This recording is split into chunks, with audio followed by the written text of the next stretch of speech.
Good morning friends. Previously in this chapter we learned how to find the value of algebraic expression when the value of variables are given. Okay, what you need to do? You need to write the values of variable that is given in equation in expression and then try to solve that expression. Means now after writing the value of variable inside the expression, you will get the example like integers, and we know how to solve the example of integers. So that way you can solve that way you can find the values of expression. Now today we will learn that how we can use the algebraic expression in rules, formulas and patterns. Okay, because we already learned about the algebraic expression in fifth standard, but actually algebraic expression is about the using the variables.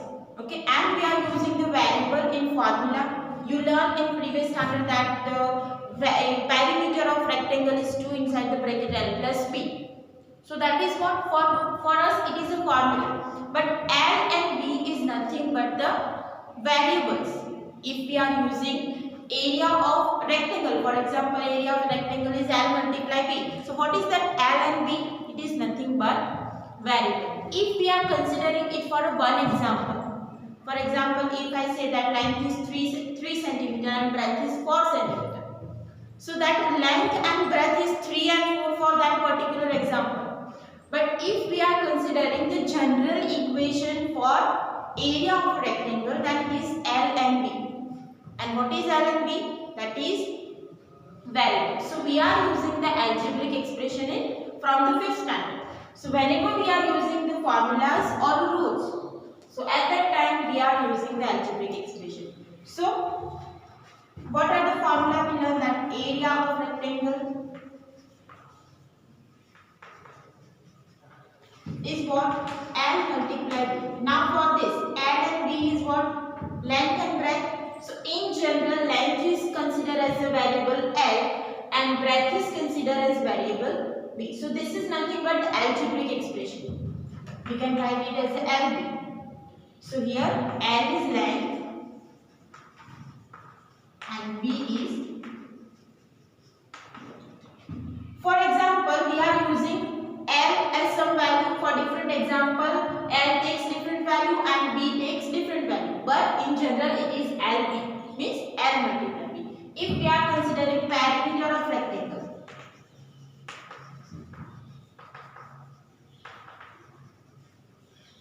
that is what? 2 inside the bracket L plus 2. Now what is this 2 inside the bracket L plus 2? This is nothing but the algebraic expression, but we are using it in a form of formula. So it is 2 inside the bracket L plus B, where L is the length and B is breadth. For different example, values of L and B are different. Same, we are using the area of square. What is the area of square? It is L multiply L, or you can say L square. So this is nothing but algebraic expression. Perimeter of square, that is what? 4L. So that 4L is also an algebraic expression.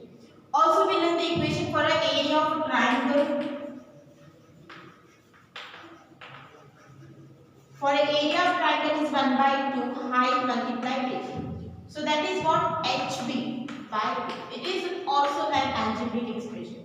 Okay, so whenever we are using a formula, it is nothing but an algebraic expression. Also we learn some rules. If we are considering some number, for example, for any natural number,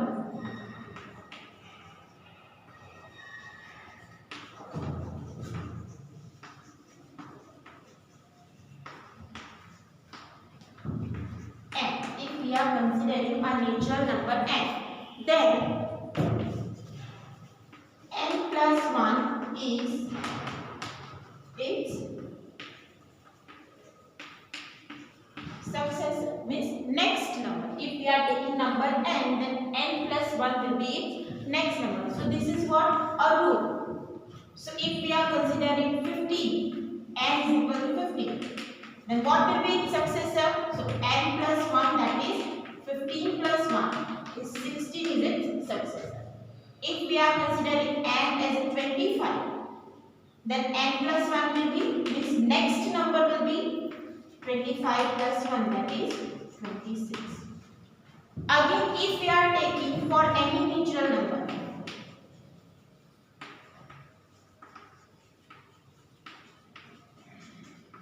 for any natural number n, 2n will be its even number.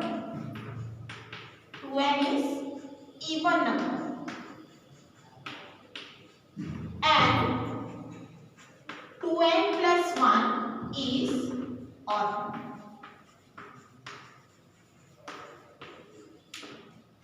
So if we are taking n is equal to 5, let's take n is equal to 1.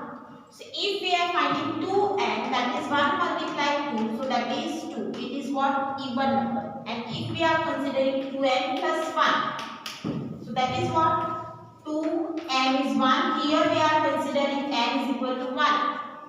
So here we write n is equal to 1 plus 1. So this 2 plus 1 is equal to 3. So 3 is odd number and 2 will be even number. You can consider value of n as a 5. If we are writing 5 here, then 5 2s are 10. So 10 is what? Even number. And 10 plus 1, that is 11, will be odd number. So this is what we are using the algebraic expression in formulas and some rules. You can also take the different example for taking n is different value of n and you are finding the even number or odd number. Okay. So again, what are the rules? That if we are considering n as a natural number, then n plus 1 will be its successor. So n plus 1 is what? An algebraic expression that we are using as a rule. Again, if we take any natural number n, then 2n will be even number and 2n plus 1 is odd number. So that 2n is nothing but the rule and 2n plus 1 is also rule for odd number. Clear? Also we use an algebraic expression for patterns. So let's take one pattern here. Now we are already learned how to make different patterns using matchstick. Okay.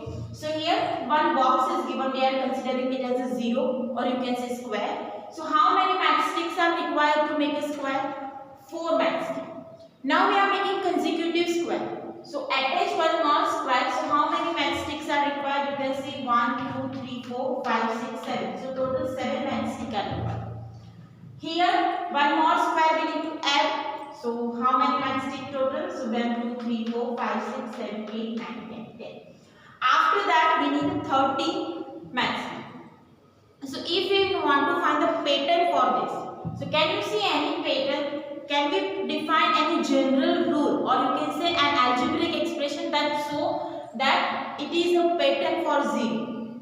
So for that you need to consider that how many matchsticks are required? 4 here. After 4 if we add 3 more, then we get 2 consecutive square.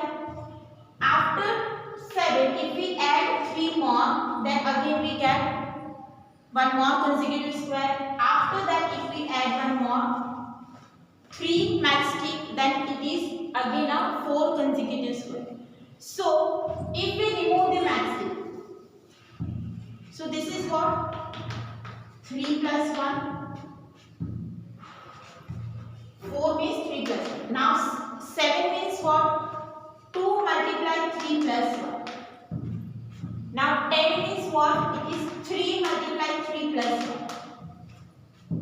Means if we are adding here, if we are considering this first 3 matchstick, to get second we need 3 more and 1 in a center. After that we are only adding 3, 3, 3, 3, 3. So for that we are considering the general rule. It is 3n plus 1. Means this is what? 3n. We are changing the number. Here 1 multiply 3, 2 multiply 3, 3 multiply 3. Here we get 4 multiply 3. So that is what? N multiply 3. So it is 3n. But in a center we need one more matchstick. So it is 3n plus 1. So in general we are getting the rule that is 3n plus 1.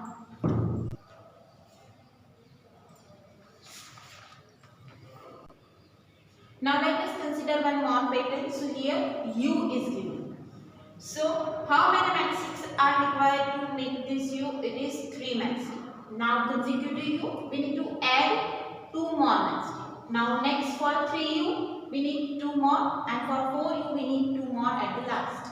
So here we can consider, let's say this is first our pattern. For adding 1 more, if we take this, we need to add 2 more matchstick. So this is our 2 matchstick first, this is our second, and in the center we need 1 more.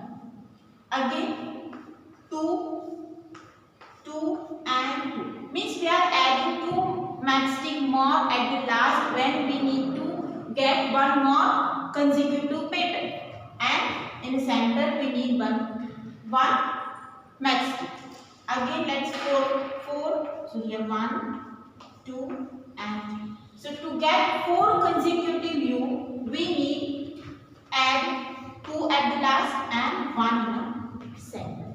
So every time we are adding 2 more matchstick in consecutive pattern. Here for first we need 3, and in the next we need 2, and then next we need 2, and next we need 2.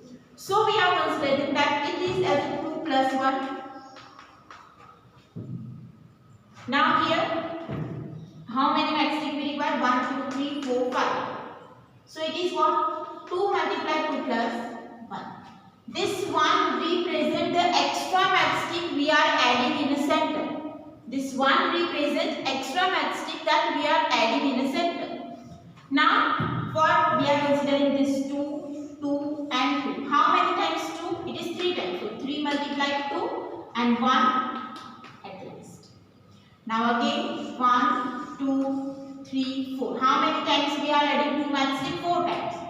So it is 4 multiplied 2 and this one as a center. So it is 4 and 4 multiplied 2 plus 1.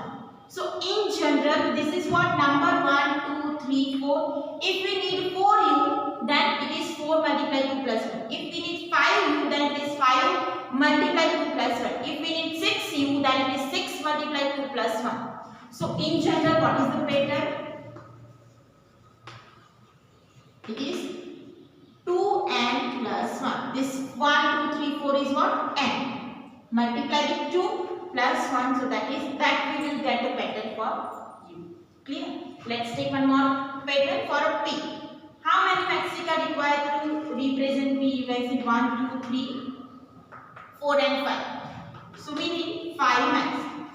Now next we are adding. So 1, 3, 4, 5. For consecutive P we need 1, 2, 3, 4 matchstick. So it is 9. For next one 1, 2, 3, 4, 5, 4. Now again we need to add 4 more matchsticks. 1, 2, 3 and 4. So that is 3rd. Means every time we are adding 4 matchsticks. So we are considering this as a 4 plus 1. This is what? 4 multiplied 2 plus 1. This is what? 4 multiplied 3 plus 1. If we need to 4 times P, then it is 4 multiplied 4 plus 1. So what is the general pattern? So in general, it is 4n plus 1. This 1 is what? The extra matchstick we need for this P. Clear? Now pattern for H. So how many matchstick are required to represent H? You can see here how many matchstick? 1, 2, 3, 4, 5. So total 5 matchstick. Now for consecutive H, 1, 2, 3, 4, 5, and we need to add 3 more. So here, so that is 5 plus 3, 8. Now next, 1, 2, 3, 4, 5, 7. Every time we need to add 3 more only. So that is 11. For next, how many matchstick we need to add? 3 more. So it is 4. So how can we get a pattern? Here we need 3 more for next pattern. This one is 3 and this one is next 3. 3, 3 and 3. So if we are writing 5 as a 3 plus 2.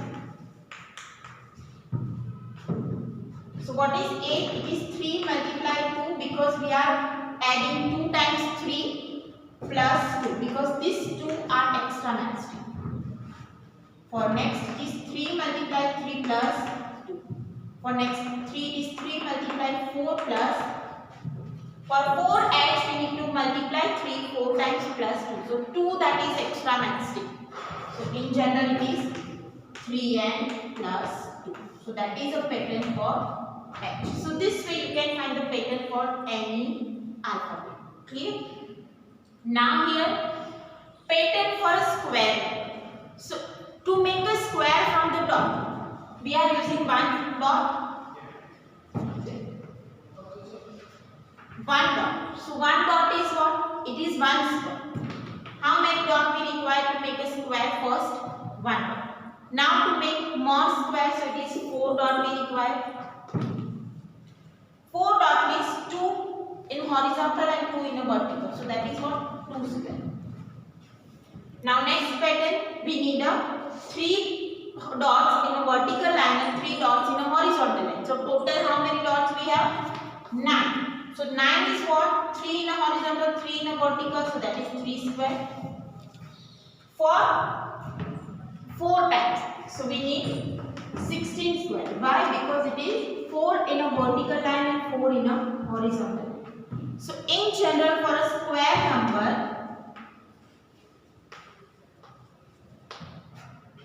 it is, what are the square number? 1, 4, 9, 16, 25. So these are the square number.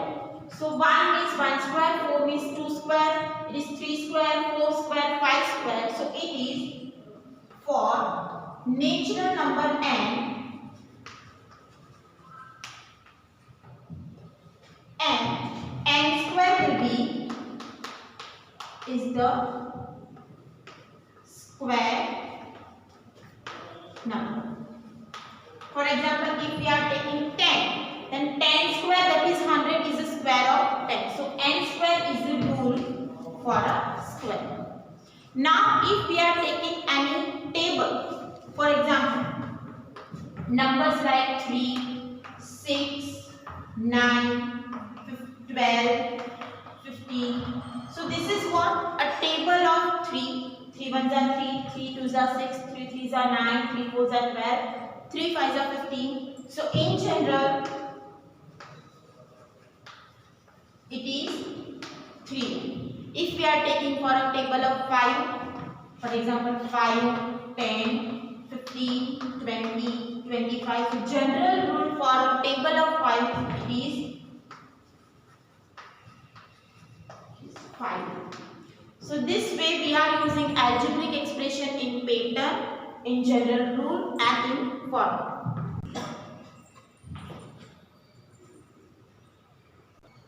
Now pattern in the geometry.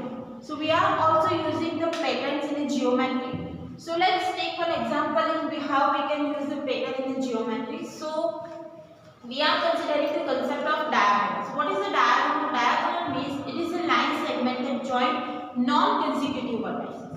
Diagonal means what?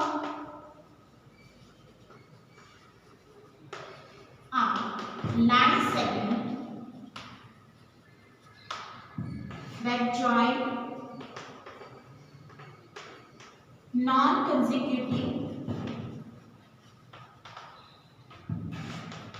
vertices. Now to know what is non-consecutive means not adjacent. Non-consecutive means non-adjacent. So if we take a quadrilateral, quadrilateral means it has a 4 sides. So if we are considering vertices B, then what are the consecutive vertices? That is D and B, means they are adjacent. So non-consecutive means it is a C.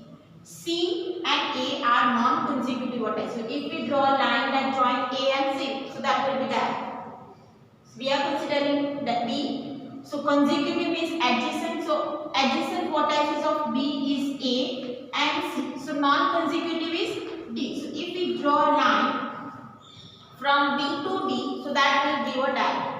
So how many diagonals we can draw from each vertices of a quadrilateral? We can draw from B only one diagonal we can draw. From A we can draw only one diagonal. From D we can draw only one diagonal, and from C we can draw only one diagonal. So how many diagonals we can draw from each vertices of quadrilateral? That is 1. Now next, if we are taking a pentagon, so from pentagon we can see that if we are considering vertices A, then B and E are consecutive vertices, so remaining are C and D. So how many diagonals we can draw? 2. So in general we can say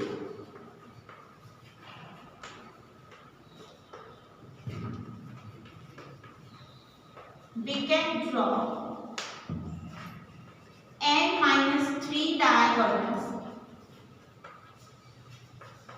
from each vertices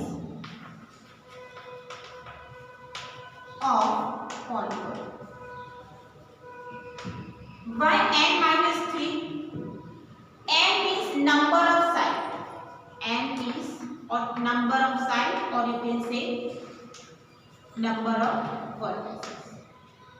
So if we are taking quadrilateral, so how many vertices are there in a quadrilateral? Quadrilateral has 4 vertices.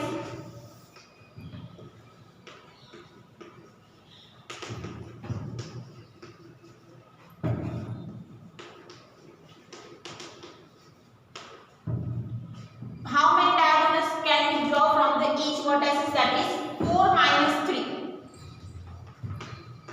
That is only one diagonal. If we take pentagon, that has 5 vertices. So from each vertices, how many diagonals we can draw? 5 minus 3, that is 2. That we already saw a figure. If we take hexagon, that has 6 vertices. So how many diagonals we can draw? That is 6 minus 3 is 3. How we can get this n minus 3? Because you can see, to draw diagonal, we exclude the vertices from which we are drawing the diagonal. Adjacent we have 2 vertices, so total 3 vertices we need to remove. So remaining vertices will give the diagonal. That's why we are removing 3 from the polygon. If we are taking octagon, that has 8 sides, 8 vertices, or you can say sides. So how many diagonals we can draw from the each vertices? That is 8 minus 3 is 5. So this question can be asked for MCQ. So how many vertices we can draw from, how many diagonals we can draw from the each vertices of polygon? That answer you can get by removing 3 from the number of vertices.